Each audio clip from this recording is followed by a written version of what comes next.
ये कहानी होती है साल 2027 की। हम हमारे मेन कैरेक्टर नाओमी कातागागी को देखते हैं। आगे हम देखते हैं उसके स्कूल के बाकी बच्चे बड़े ही आसानी से रोड क्रॉस कर लेते हैं, लेकिन उसे रोड क्रॉस करने में थोड़ी परेशानी होती है। देन स्कूल में पहुंचने के बाद हम देखते हैं वो ज्यादा किसी से बातचीत नहीं करता और उसके ज्यादा दोस्त भी नहीं होते। अगले सीन में नाओमी लाइब्रेरी में आके इस बारे में पढ़ रहा होता है कि वो अपने कॉन्फिडेंट को किस तरह से बढ़ाए। इस बुक में एक पॉइंट लिखा हुआ था कि ये मत सोचो कि दूसरे तुम्हारे बारे में क्या सोचेंगे, अपनी मन की बात को खुल के सभी को बताओ। पर अगले सीन में हम देखते हैं नाओमी के डेस्क के ऊपर कुछ बच्चे बैठे हुए थे और नाओमी अपनी सीट के ऊपर बैठना चाहता था, पर उन्हें इस बारे में कहने की उसकी हिम्मत ही नहीं होती और वो उनसे बिना कुछ कहे यहाँ से चला जाता है। इससे हमें पता चलता है हमारा मेन कैरेक्टर नाओमी एक इंट्रोवर्ट लड़का है। देन अगले सीन में नाओमी और उसके क्लास के सारे बच्चे कॉन्फ्रेंस हॉल में बैठे हुए होते हैं। यहाँ पर दो लड़के एक लड़की को देखकर उसकी तारीफ कर रहे होते हैं कि वो कितनी क्यूट है। इस लड़की के नाम मिसुजु कादेनो कोजी है और नाओमी को भी वो लड़की काफी क्यूट लगती है। आगे यहाँ पर एक लड़का कॉमेडी के कम्युनिकेशन के लिए एक ग्रुप बनाने के लिए कहता है। नाओमी और सभी लड़के उस ग्रुप में ज्वाइन हो रहे होते हैं। तभी एक लड़का मिसुजु के पास जाता है और उससे उसका नंबर मांगता है। ये सब देखकर बाकी सारे लड़के भी कैसे पीछे रह सकते हैं। देन वो सभी भी उसके पास जाकर उससे उसका नंबर ले लेते हैं और मिसुजु भी उन सभी को अपने नंबर दे देती है। पर नाओमी को उससे नंबर मांगने की हिम्मत ही नहीं होती। वो सिर्फ दूर खड़ा ये सब देख रहा होता है। इसके बाद सभी बच्चे यहाँ से चले गए थे, पर नाओमी को तो किसी का ना किसी की नंबर लेना ही था। इसलिए वो काफी ज्यादा हिम्मत करके एक रूरी नाम की लड़की से आपस में नंबर एक्सचेंज करने के लिए कहता है। रूरी का फोन शायद खराब होता है, इसलिए वो अपनी एड्रेस लिख के उसे दे देती है और कहती है अगर तुम्हें किसी भी चीज की जरूरत पड़ी तो मेरे घर आ जाना। पर नाओमी का तो किससे बात करने से ही फटती है, तो शायद ही वो उसके घर जाएगा। देन नाओमी लाइब्रेरी से कुछ बुक लेके अपने घर की ओर जा रहा होता है। तब वो आसमान में कुछ अजीब सी रेड कलर की वेव टाइप चीज देखता है। आगे उस आसमान से क्रो उड़ते हुए उसके पास आते हुए दिखाई देता है। हड़बड़ी के चलते उसके हाथ से किताबें गिर जाता है और वो क्रो एक किताब लेके उड़ जाता है। देन नाओमी उस क्रो का पीछा करते हुए यहाँ पर पहुँच जाता है जहाँ पर लाइन से बहुत सारे श्राइन गेट्स बने हुए थे। आगे ये क्रो एक श्राइन गेट के ऊपर बैठा हुआ था और नाओमी को देखकर वो किताबें वो वहीं पर गिरा देता है। नाओमी उस किताब को उठाने लगता है, लेकिन तभी उसके आसपास से काफी तेज रोशनी आने लगता है। देन आगे वो रोशनी एक जगह पर इकट्ठा होने के बाद उस रोशनी में से एक आदमी बाहर निकलता है। ये आदमी यहाँ पर काफी खुश होता है और बात कर रहा होता है कि वो फाइनली यहाँ पर आ गया।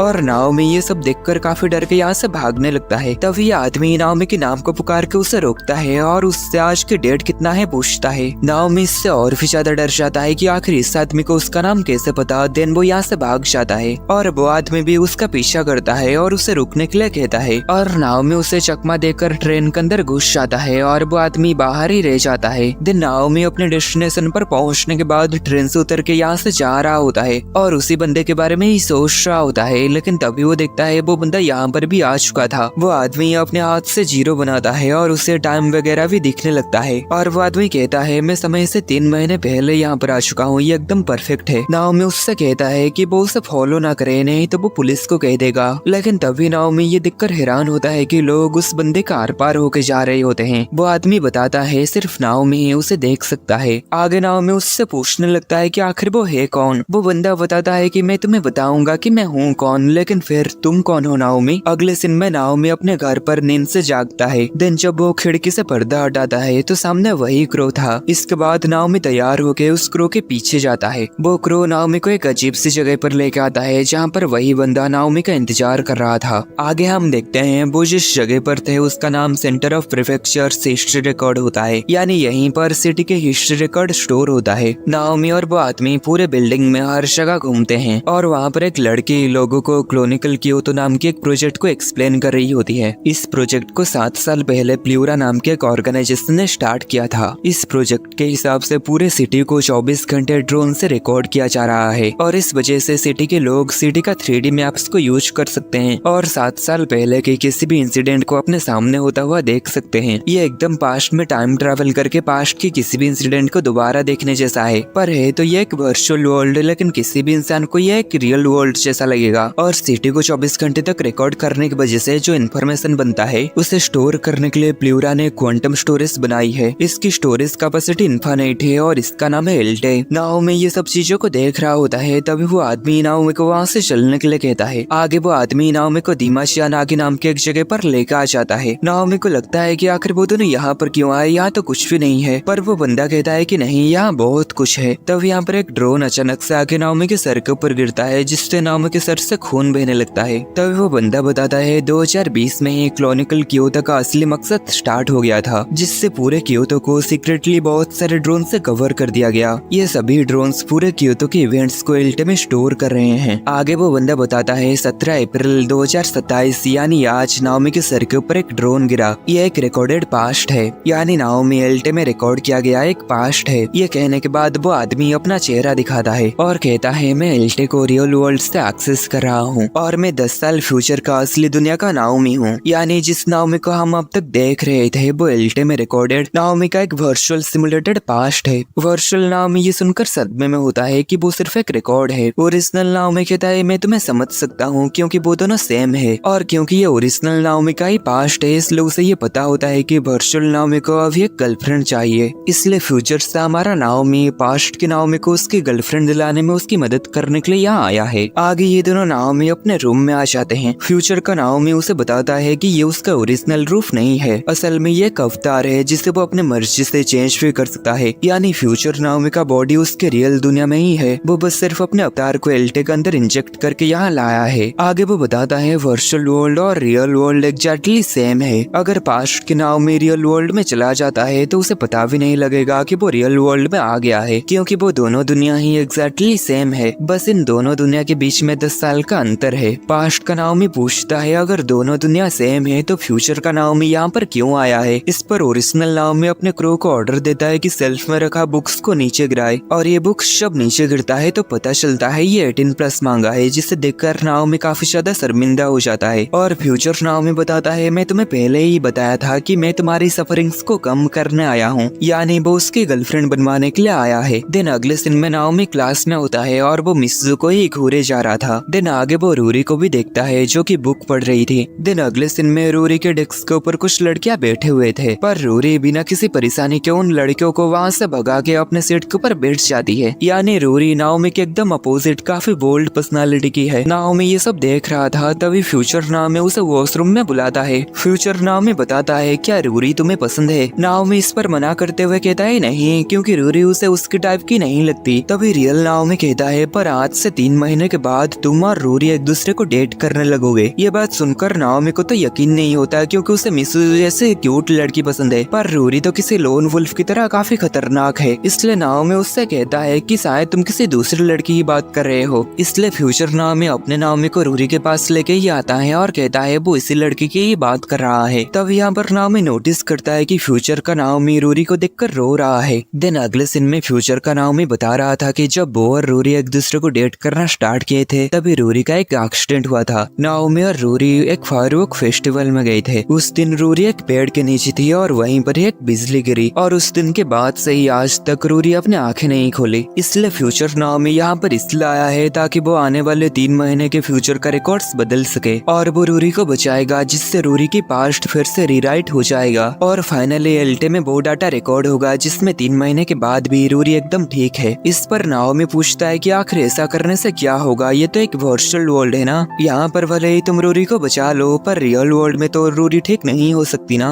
फ्यूचर नाओमी कहता है हाँ ऐसा करने से फ्यूचर में तो रूरी ठीक नहीं होगी, पर जब वो रूरी को डेट करना स्टार्ट किया था तभी रूरी की एक्सीडेंट हो गया था, इसलिए उन दोनों को एक साथ बिताई गई उसकी कोई भी यादें उसके पास नहीं है। इसलिए वो रूरी के साथ बिताई गई सभी पलों को देखना चाहता है, रूरी को हंसते हुए देखना चाहता है और फ्यूचर की वो उन मेमोरीज को देखना चाहती है जो कि तब बनती अगर रूरी की एक्सीडेंट नहीं हुआ होता। फिर भले ही वो मेमोरीज एक रिकॉर्डेड वर्ल्ड में ही क्यों ना हो, भले ही रियल नाओमी उन सब पलों को नहीं जी पाएगा, पर कम से कम उसका रिकॉर्डेड पास्ट यानी वर्चुअल नाओमी उस लम्बों को जी पाएगा। आगे ओरिजिनल नाओमी कहता है वो इस दुनिया की किसी भी चीज को छू नहीं सकता, इसलिए उसे रूरी को बचाने के लिए वर्चुअल नाओमी की मदद चाहिए। वर्चुअल नाओमी कहता है अगर उसकी मदद करने से वो रूरी की एक्सीडेंट होने से रोक सकता है तो वो ऐसा जरूर करेगा, पर वो ऐसा करेगा कैसे, क्योंकि वो बहुत ज्यादा कमजोर है और कोई भी काम अच्छे से नहीं कर पाता। तभी ओरिजिनल नाओमी उसे बताता है कि तुम चिंता मत करो, तुम अब से पावरलेस नहीं हो, क्योंकि तुम्हारे पास मैं और ये क्रो है। तभी वो क्रो नाओमी के हाथ में जाके बैठता है और उसमें से लाइट निकलने लगता है और आगे वो उसके हाथ में एक ब्लू कलर की ग्लव्स में बदल जाता है। दिन अगले दिन में ओरिजिनल नाओमी हमारे नाओमी को सुबह सुबह एक जंगल में लेके आ चुका था और वो उसे अपने हाथ को कैसे यूज करना है वो सिखाने वाला था। वो बताता है कि नाओमी जो कुछ भी सोचेगा उसका हैंड उसके लिए वो बना देगा और इस हैंड को गॉड्स हैंड बोलते बोलते हैं। देन आगे वो कहता है सिंपल चीजें जैसे कि वाटर तुरंत ही बन जाएगा, पर कोई कॉम्प्लेक्स चीजें जैसे कि कोई मशीन या फिर कोई मेटल को बनाने में इसे थोड़ा सा टाइम लगेगा। गॉड हैंड पूरे के पूरे एल्टे को भी रीडिजाइन कर सकता है और हर रिकॉर्डेड चीज बना सकता है, जैसे कि हवा से पानी, सॉल से जेम, नथिंग से समथिंग। अगर रियल नाओमी गॉड हैंड का यूज करके कुछ बनाता है तो वो एक इल्यूजन रहेगा, पर अगर वर्चुअल नाओमी इसका यूज करके कुछ बनाता है तो उसका फिजिकल इस्तेमाल किया जा सकता है। आगे रियल नाओमी बताता है कि वर्चुअल नाओमी अपने से ज्यादा दूर किसी चीज को क्रिएट नहीं कर सकता है और गॉड हैंड से किसी भी ऑब्जेक्ट को क्रिएट करने की प्रोसेसिंग स्पीड इस पर डिपेंड करता है कि नाओमी उस ऑब्जेक्ट के बारे में कितनी जल्दी अपने दिमाग में सोच सकता है।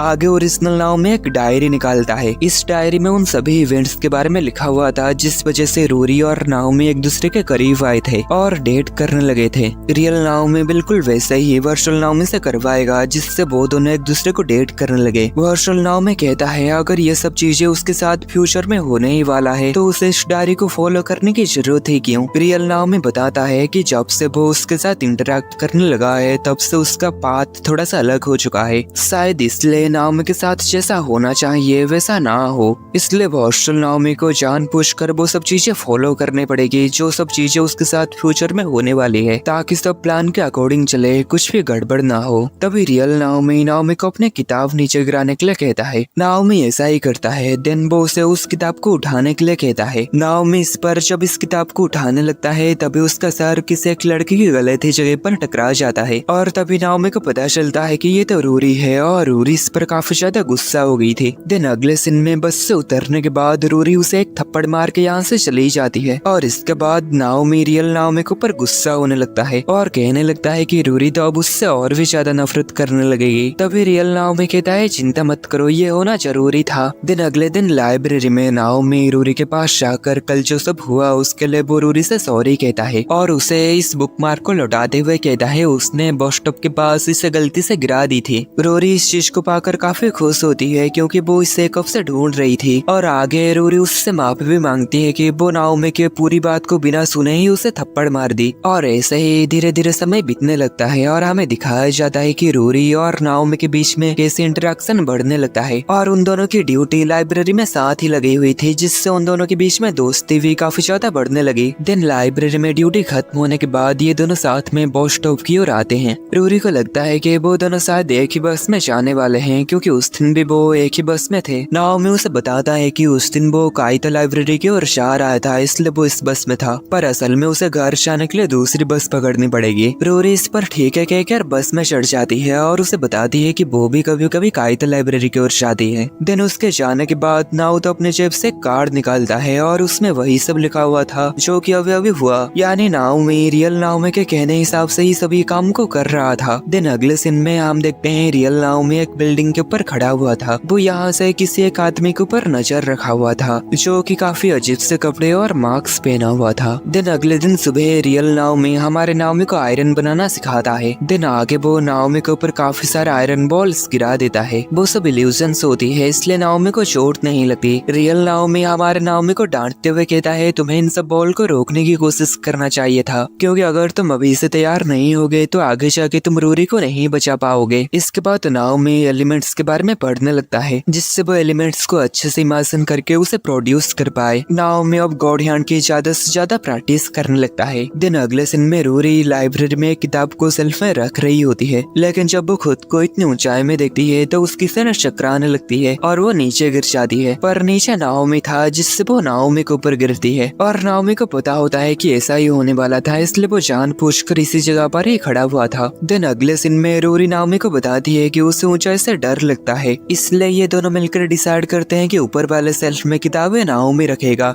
और नीचे वाले सेल्फ में किताबें रूरी रखेगी। और ऐसे ही इन दोनों के बीच में काफी ज्यादा बातचीत होने लगती है और ये दोनों एक दूसरे के काफी करीब आने लगते हैं। दिन अगले दिन में नाओमी अपने रूम में होता है और काफी ज्यादा खुश होता है और रियल नाओमी बताता है अगर वो ऐसे ही करता रहा तो एक दिन वो दोनों एक दूसरे को डेट भी करने लगेंगे। दिन अगले दिन में हम नाओमी के घर के बाहर वही अजीब से मास्क पहने हुए आदमी को देखते हैं। अगले दिन लाइब्रेरी में सभी को बताया जाता है कि सेकंड हैंड बुक फेयर होने वाली है तो सभी को यूज्ड बुक्स कलेक्ट करनी है और उस दिन फेयर में सेल करनी है। दिन अगले दिन नाओमी और रूरी क्लास में एक बॉक्स रख देते हैं जिसमें हर कोई यूज्ड बुक्स डाल सके, लेकिन उसमें 2-3 स्टूडेंट ही अपनी बुक्स डालते हैं। नाओमी बताता है कि प्रेसिडेंट ने पहले ही कहा था कि ज्यादा उम्मीद ना रखने के लिए, पर रूरी कहती है हमें इतनी जल्दी हार नहीं मानना चाहिए। देन ये दोनों मिलकर सभी से बुक्स डोनेट करने के लिए रिक्वेस्ट करने लगते हैं, पर 3 दिन में सिर्फ 37 बुक्स ही कलेक्ट हो पाती है। प्रेसिडेंट उन्हें बताता है कि अगर कलेक्टर के पास खुद भी अगर कोई बुक्स हो तो वो भी उसे डोनेट कर सकता है। देन रूरी नाओमी को अपने घर में लेके आ जाती है और उसे सबसे ऊपर वाले कमरे में लेके आती है जहाँ पर बहुत सारे किताबें रखा हुआ था। रूरी बताती है कि उसके ग्रैंडफादर को बुक्स पढ़ने का काफी शौक था और वो उन सभी बुक्स को पढ़ा करते थे। रूरी आगे कहती है वो कुछ बुक्स यहाँ से दे सकती है। देन नाओमी और रूरी दोनों एक कार्ट में कुछ बुक्स डाल के इसे खींच के ले जा रहे होते हैं।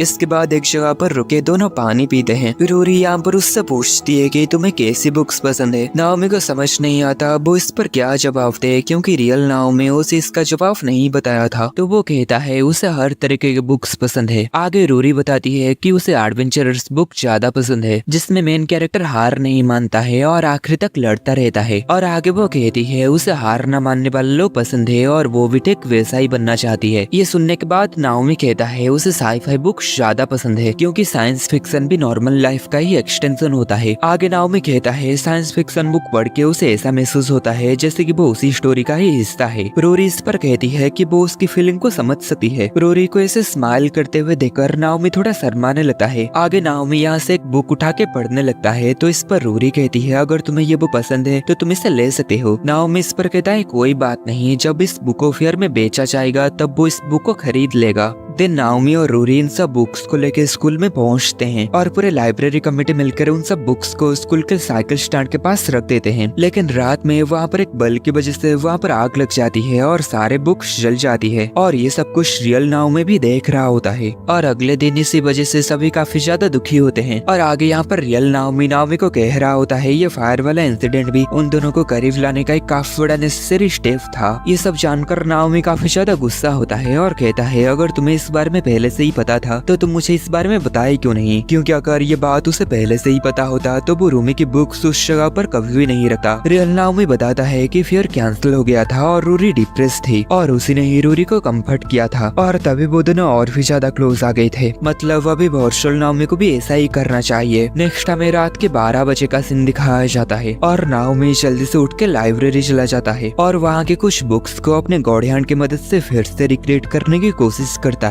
यानी नाओमी रियल नाओमी के पास्ट के हिसाब से ना चाह के अपना एक अलग ही पास्ट बना रहा था। वो रूरी को कंफर्ट करने के बदले उसकी चली हुई बुक्स को दोबारा बना के उसे खुश करना चाहता था। अगले दिन रूरी जब नाओमी से मिलती है तो वो देखती है नाओमी की हालत काफी ज्यादा खराब होती है, क्योंकि वो सारी रात जाके उसके बुक्स बना रहा था। दिन आके नाओमी इन सब बुक्स को रूरी को दे देता है और उससे झूठ कहता है कि ये सारे बुक्स कहीं और रखा हुआ था, जिससे ये बुक्स जलने से बच गया। और अब उनके पास 50 से भी ज्यादा बुक्स होती है, यानी अब वो लोग सेकंड हैंड बुक्स फेयर भी कर सकते हैं। रूरी काफी खुश होती है कि ये बुक्स नहीं चला है, लेकिन तभी नाओमी काफी थकने की वजह से वहीं पर ही गिर के सो जाता है और तभी रूरी उसे संभाल लेती है ताकि वो नीचे ना गिरे। और तभी यहाँ पर इन लोगों के क्लासमेट्स आ जाते हैं और इन दोनों को ऐसे देखकर सोचने लगते हैं कि इन दोनों के बीच में कुछ चल तो नहीं रहा। दिन आगे हम देखते हैं ये सभी भी अपने साथ कुछ बुक्स लेकर आए हुए होते हैं। दिन अगले सीन में हम देखते हैं बुक फेयर स्टार्ट होती है और मिस दोनों फैंसी ड्रेस पहन के सभी को पैम्पलेट्स बांटने लगती है और रूमी एक जगह बैठी हुई होती है तो वो उसको भी अपने साथ खींच के ले जाती है। दिन अगले सीन में नाओमी को जब होश आता है तो वो अपने सामने रूरी को देखता है जो कि एक फैंसी ड्रेस पहनी हुई थी। रूरी उसे बताती है कि तुम काफी टायर्ड थे और बिल्कुल भी उठे ही नहीं। दिन आगे कहती है कमेटी ने मिलकर सारे बुक्स सेल कर दिए हैं। ये सुनकर नाओमी काफी ज्यादा खुश होता है। आगे रूरी उसके पास आती है और स्माइल करते हुए उसे थैंक यू कहती है। आगे नाओमी खुद को रोक नहीं पाता और शर्माते हुए उसे कह देता है कि वो उसे पसंद करता है। आगे रूरी ये सुनकर खड़ी होकर मुड़ जाती है जैसे कि वो ये सुनकर गुस्सा है, पर आगे कहती है डेटिंग अकेले नहीं किया जा सकता, इसलिए वो उससे डेट करने के लिए तैयार है। दिन आगे वो काफी ज्यादा शर्मा के भाग जाती है। अगले सीन में हम देखते हैं नाओमी अपने गॉड हैंड से प्लैनेट्स के भी मिनी मॉडल बना रहा होता है और वो एक छोटा सा सन भी बना लेता है। दिन आगे उस फेस्टिवल का दिन आ जाता है जिस दिन रूरी का एक्सीडेंट हुआ था और यहाँ पर रियल नाओमी को बता रहा होता है कि लाइटनिंग रात के 8:01 पर स्ट्राइक हुई थी। नाओमी इस पर कहता है कि वो जानबूझकर रूरी को फेस्टिवल के लिए इनवाइट नहीं किया है। अगर रूरी फेस्टिवल में ही नहीं आएगी तो लाइटनिंग उसके ऊपर गिरेगी ही कैसे। तभी रियल नाओमी कहता है पर फिर भी अगर कुछ भी हुआ तो उन्हें इसके लिए तैयार रहना चाहिए। वर्चुअल नाओमी एक स्पेक्स पहना हुआ था जिससे वो रियल नाओमी के साथ बात कर पा रहा था और रूरी यहाँ पर घर में बू पड़ रही होती है। तभी वर्चुअल नाओमी को वो वुल्फ मार्क्स वाला आदमी दिखता है। वर्चुअल नाओमी अगर स्पेक्स हटाता है तो वो आदमी उसे नहीं दिखता और वो जब स्पेक्स लगाता है तो वो आदमी उसे फिर से दिखने लगता है। रियल नाओमी बताता है कि वो लोग आ गए हैं। आगे वो बताता है ये एल्टे के होमोस्टेटिक सिस्टम्स हैं और ये एल्टे के हर रिकॉर्ड के ऊपर नजर रखते हैं और अगर कुछ गड़बड़ होता है तो ये उसे नॉर्मल स्टेट पर लाते हैं। आगे वर्चुअल नाओमी देखता है कि चारों तरफ से बहुत सारे होमोस्टेटिक्स आ रहे हैं। आगे रियल नाओमी उससे कहता है कि उसे रूरी को ऑक्सीजन टाइम तक बचाना होगा। आगे नाओमी अपने कुछ बुक्स को वेपन की तरह यूज करके उन बॉट्स को मारता है, लेकिन कुछ बॉट्स रूरी के कमरे के अंदर चले जाते हैं और रूरी का राउंड सर्कल बना लेते हैं और घर के बाहर भी ये बॉट्स नाओमी के चारों तरफ सर्कल बना चुके थे। ये बॉट्स उन दोनों को वहाँ पर टेलीपोर्ट कर देते हैं जहाँ पर फेस्टिवल हो रहा था, क्योंकि एल्टे के रिकॉर्ड के हिसाब से उन दोनों को भी फेस्टिवल में होना चाहिए। तभी रियल नाओमी फेस्टिवल में पहुँचता है और नाओमी को बताता है जिस ब्रिज के ऊपर अभी वो दोनों है उसी ब्रिज के ऊपर ही लाइटनिंग स्ट्राइक हुई थी। दिन वर्चुअल नाओमी रूरी को वहाँ से लेके भागने लगता है, लेकिन तभी वहाँ पर कुछ अजीब सी टेप रूरी की पैर को वहाँ पर बांध के रख देती है और ब्रिज के दोनों तरफ से ही बॉट्स की आर्मी आ जाते हैं। रियल नाओमी हमारे नाओमी को कहता है कि अब समय आ चुका है कि तुम्हें अपनी पूरी ताकत का इस्तेमाल करना पड़ेगा। वर्चुअल नाओमी अपनी गॉड हैंड से एक बड़ी सी मेटल बॉल को क्रिएट करता है और क्योंकि इस तरीके की एक बड़ी चीज इस दुनिया में एग्जिस्ट नहीं करनी चाहिए थी तो इसलिए सारे बॉट्स उस बॉल के ऊपर चढ़ जाते हैं और उस बॉल को डिस्ट्रॉय करने लगते हैं। और ये बल जब पूरी तरीके से डिस्ट्रॉय हो जाता है तभी लाइटनिंग का भी टाइम हो जाता है और तभी वर्चुअल नाओमी एक छोटा सा ब्लैक होल क्रिएट कर देता है और जब लाइटनिंग स्ट्राइक होती है तो लाइटनिंग उस ब्लैक होल के अंदर चली जाती है और फाइनली नाओमी ने रूरी को बचा लिया है। नाओमी रूरी के पास आता है और काफी ज्यादा खुश होकर रूरी को अपने गले से लगा लेता है। वो कहता है वो कर दिखाया, उसने रूरी को बचा लिया। रूरी कुछ समझ नहीं पाती लेकिन खुश होती है और वो भी नाओमी के गले लग जाती है। तभी नाओमी शर्मा के उससे दूर होता है और उससे माफी मांगता है और अब ये दोनों एक दूसरे के साथ काफी ज्यादा टाइम स्पेंड करते हैं और अब ये दोनों एक दूसरे को किस करने वाले थे, लेकिन तभी वर्चुअल नाओमी के हाथ से गॉड हैंड वापस से क्रू बन के उड़ जाता है और एक जेल टाइप का चीज बन के रूरी को चारों तरफ से अपने अंदर बंद कर देता है। रूरी और नाओमी ये दिखकर काफी ज्यादा घबरा जाते हैं। तभी यहाँ पर रियल नाओमी आता है और कहता है ये सिचुएशन एकदम परफेक्ट है। अब रूरी का माइंड स्टेट एग्जैक्ट वही है जो एक्सीडेंट होने से पहले उसका था। इसके बाद आसमान में फिर से रेड वेव्स आ जाते हैं और रियल नाओमी रूरी को ऊपर उन रेड वेव्स के अंदर भेज देता है और वो खुद भी उसके साथ गायब हो जाता है। नेक्स्ट हम 10 सालों के बाद रूरी का सीन देखते हैं जो कि कोमा से जाती है और रियल नाओमी यहाँ पर उसे होश में आए हुए देखकर उससे गले से लग जाता है। आगे हम देखते हैं रियल नाओमी के पैरों में शायद कुछ हुआ है जिस वजह से वो लंगड़ाते हुए चल रहा होता है। आगे हमें पता चलता है उस लाइटनिंग वाले इंसिडेंट की वजह से रूरी कोमा में थी और उसकी सारी याददाश्त चली गई थी और रूरी को ठीक करने के लिए नाओमी के पास सिर्फ एक ही रास्ता था, वो एल्टे में स्टोर हुआ रूरी की मेमोरीज को रियल रूरी के माइंड के अंदर ट्रांसफर कर दे। इसलिए रियल नाओमी वर्चुअल नाओमी की मदद किया रूरी को लाइटनिंग स्ट्राइक वाले एक्सीडेंट तक जिंदा रखने के लिए। और जबकि लाइटनिंग स्ट्राइक के बाद तक भी रूरी इस दुनिया में जिंदा थी,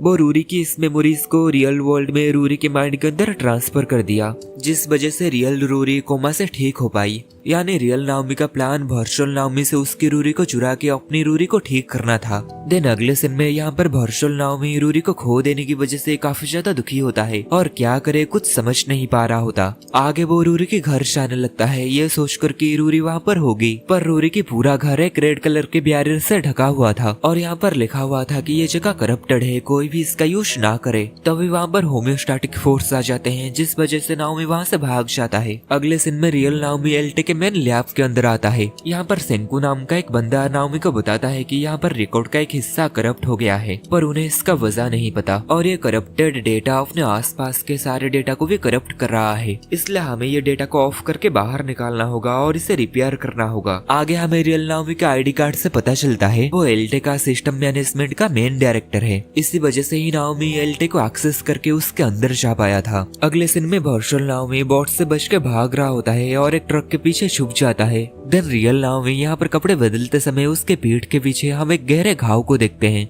आगे रियल नाओमी सोचने लगता है कि ये सब उसने शुरू कैसे किया था। रूरी का एक्सीडेंट होने के बाद मिजुनो और लाइब्रेरी कमेटी के बाकी मेंबर्स रियल नाओमी को कोयोतो लाइब्रेरी हिस्ट्री रिकॉर्ड सेंटर ले जाते हैं हैं जहाँ पर सेंकू एक प्रेजेंटेशन देता है। वो एक लगभग मरे हुए चूहे को एल्टे के डाटा को यूज करके उसे वापस से जिंदा कर देता है। तभी नाओमी के दिमाग में एक आइडिया आता है। नाओमी तब से रिसर्च में बहुत ज्यादा मेहनत करता है और आगे वो एल्टे के लाइब्रेरी में ज्वाइन हो जाता है। वहाँ पर वो सेंकू से अच्छे रिलेशन बना लेता है। दिन बाद में उसे रिसर्च में मेन डायरेक्टर का पोस्ट मिल जाता है। इसके बाद नाओमी बहुत बार रिकॉर्डेड वर्ल्ड में जाने की कोशिश करता है, लेकिन हर बार फेल हो जाता है और उनमें से किसी एक फेलियर की वजह से ही नाओमी के पीठ में वो चोट आ गई थी और नाओमी की एक पैर भी खराब हो गई थी। नाओमी एल्टे के अंदर घुसने के लिए 9 बार से भी ज्यादा ट्राई किए थे। उसके बाद वो फाइनली जाके एल्टे के अंदर घुस पाया था। अगले सीन में रियल नाओमी रिकवरी स्टार्ट करता है। रिकॉर्डेड वर्ल्ड में बॉट्स रूरी के घर के आसपास की हर चीजों को डिस्ट्रॉय करना शुरू कर देते हैं। रियल नाओमी कहता है रिकवरी से सारे बॉट्स करप्टेड डाटा को डिस्ट्रॉय करके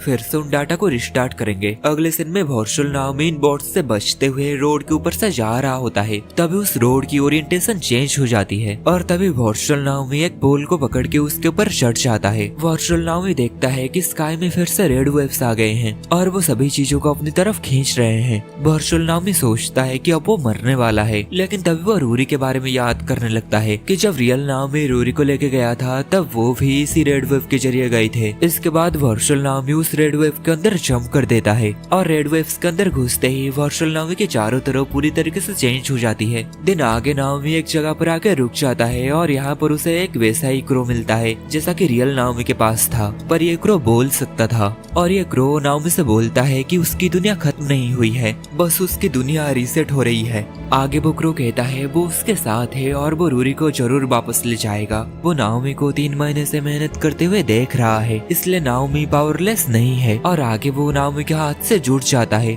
और इसी के साथ ही नाओमी को वापस से गॉड हैंड मिल जाता है। आगे वो क्रो नाओमी से कहता है क्या तुम्हें तुम्हारी गर्लफ्रेंड चाहिए? नाओमी काफी जोर से कहता है हाँ। दिन अगले सीन में रियल नाओमी रूरी को बताता है कि वो 10 सालों से कोमा में थी। दिन आगे वो रूरी को किस करने जा रहा होता है, लेकिन तभी रूरी उसे पीछे कर लेती है और कहती है वो उसकी नाओमी नहीं है। तभी यहाँ पर आसपास हर जगह बॉट्स आ जाते हैं और इन बॉट्स को देखकर रियल नाओमी हैरान होता है कि आखिर असली दुनिया में ये बॉट्स कहाँ से आ गए। सारे बॉट्स एल्टे से निकल के हॉस्पिटल की तरफ जाने लगते हैं। एक बॉट रियल नाओमी को गिरा देता है और उसे पकड़ लेता है और एक बॉट रूरी के गले दबाने लग जाती है। रियल नाओमी कहता है इसका मतलब ये दुनिया भी असली नहीं है, ये दुनिया भी एल्टे के अंदर स्टोर एक रिकॉर्डेड वर्ल्ड है और ये सारे बॉट्स दूसरे दुनिया से रूरी को एलिमिनेट करने के लिए आए हैं। ये काफी बड़ा प्लॉट ट्विस्ट है जिसे हम असली दुनिया सोच रहे थे, वो भी एल्टे के अंदर स्टोर हुआ एक वर्चुअल दुनिया है। आगे ये बॉट्स रूरी को मारने ही वाले होते हैं, तभी यहाँ पर वर्चुअल नाओमी आ जाता है और उन सभी बॉट्स को रोक देता है।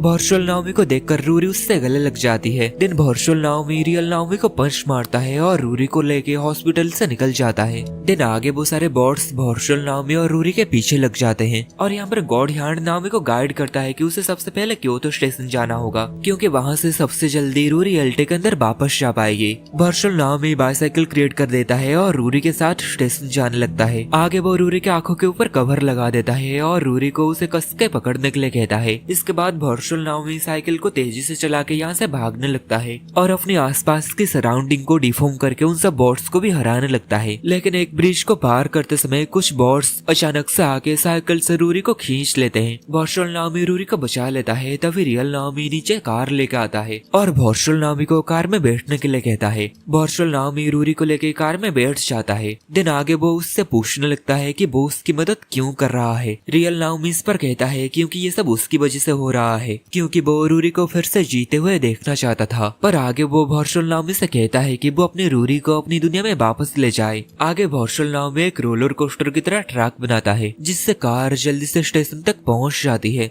दिन वर्चुअल नाओमी यहाँ पर गॉडहैंड के कहने पर कुछ गेट्स बना देता है और गॉडहैंड कहता है इस सीढ़ियों से नीचे जाते हुए उसे एक एक गेट को क्रॉस करना होगा और लास्ट गेट पार करते ही वर्चुअल नाओमी और रूरी अपनी दुनिया में वापस चले जाएंगे। तभी वर्चुअल नाओमी पहले रूरी को यहाँ से जाने के लिए कहता है और रियल नाओमी अपनी जैकेट को रूरी को पहना देता है। इस पर रूरी रियल नाओमी से कहती है क्या तुम भी नाओमी हो? दिन आगे वो उससे गले लग जाती है और पूछती है तुम भी रूरी से प्यार करते हो ना। और आगे वो इसके लिए रियल नाओमी को थैंक यू बोलती है। रियल नाओमी रोते हुए उसे आई लव यू कहता है। देन रूरी अपने वर्ल्ड में चली जाती है। देन भॉर्शल नाओमी भी अपने दुनिया में जाने लगता है। तभी बहुत सारे बॉर्ड्स एक साथ फ्यूज होकर एक बड़ा सा ह्यांड बन जाते हैं। इसलिए रियल नाओमी उससे कैसे निपटा जाए इस बारे में भॉर्शल नाओमी को गाइड करता है। आगे भॉर्शल नाओमी रियल नाओमी के कहने पर एक वेपन क्रिएट करता है और हर बार की तरह उसकी वेपन एक बड़ी सी बुक होती है और वो उस बुक को उस बड़े से हाथ की ओर फेंकता है, जिससे वो बड़ा सा हाथ दूर जाके गिर जाता है। लेकिन उसमें और भी बहुत सारे बॉट्स ऐड हो जाते हैं, जिससे वो एक बहुत बड़ा खतरनाक मॉन्स्टर बन जाता है। आगे वो मॉन्स्टर एक टावर को तोड़ देता है और ये टावर उन दोनों नाओमी के ऊपर गिरने वाला होता है। लेकिन भॉर्शल नाओमी मेटल के पोर्स क्रिएट करके उस टावर को रोकने लगता है, लेकिन बार बार उसके पोर्स टूटने लगता है। तभी रियल नाओमी भॉर्शल नाओमी को कहने लगता है कि इस मॉन्स्टर को रोकने का सिर्फ एक ही तरीका है। तभी हमें लैब का सीन दिखाया जाता है जहाँ पर सेंको और सुई ये सभी सिचुएशन को देख रहे होते हैं और सेंको कहता है कि उन्हें एलटी का स्विच बंद करना होगा। सुई इस पर कहती है कि मेन स्विच को बंद कर देने के बाद बिग बैंग जैसी चीज होगा और सारे बॉट्स रुक जाएंगे।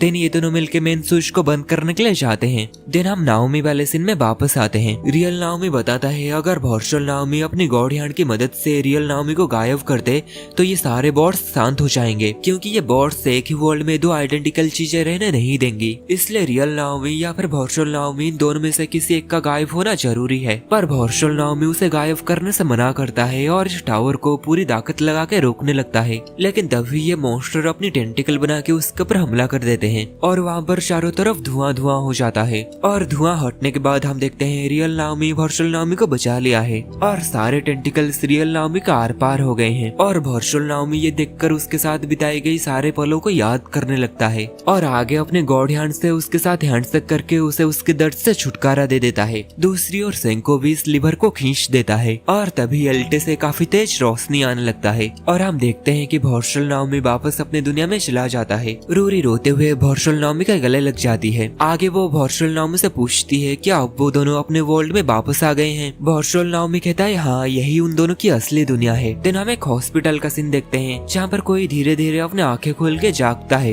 पास में एक लड़की खड़ी हुई थी और वो कहती है फाइनली तुम्हें होश आ गया। और हम देखते हैं जो आंखें खोल रहा होता है वो और कोई नहीं, वो नाओमी होता है और उसके सामने रूरी होती है। नाओमी को होश में आता हुआ देखकर रूरी रोने लगती है और उसके गले लग जाती है। रूरी कहती है फाइनली उसने कर दिखाया। फाइनली नाओमी का माइंड और सोल उसके बॉडी से सिंक हो गए हैं। और नाओमी को होश आता हुआ देखकर बाहर भी काफी सारे लोग होते हैं जो कि काफी ज्यादा खुश होते हैं। आगे हम देखते हैं ये सभी लोग मून पे होते हैं जहाँ पर कॉलोनी एस्टेब्लिश हो चुकी है और इतने में ही बहुत सारे सवालों के साथ ये मूवी खत्म हो जाती है। जैसे कि यहाँ पर रूरी काफी ज्यादा मेहनत करके नाओमी को कोमा से उठाई, पर असल में तो कोमा में रूरी थी ना। शायद ये सब सवालों का जवाब हमें इस मूवी के अगले पार्ट में देखने को मिलेगा जो कि अभी तक आया नहीं। इसलिए तब तक के लिए इस वीडियो को लाइक और चैनल को सब्सक्राइब कर लीजिए। ये वीडियो यहीं पर खत्म होती है।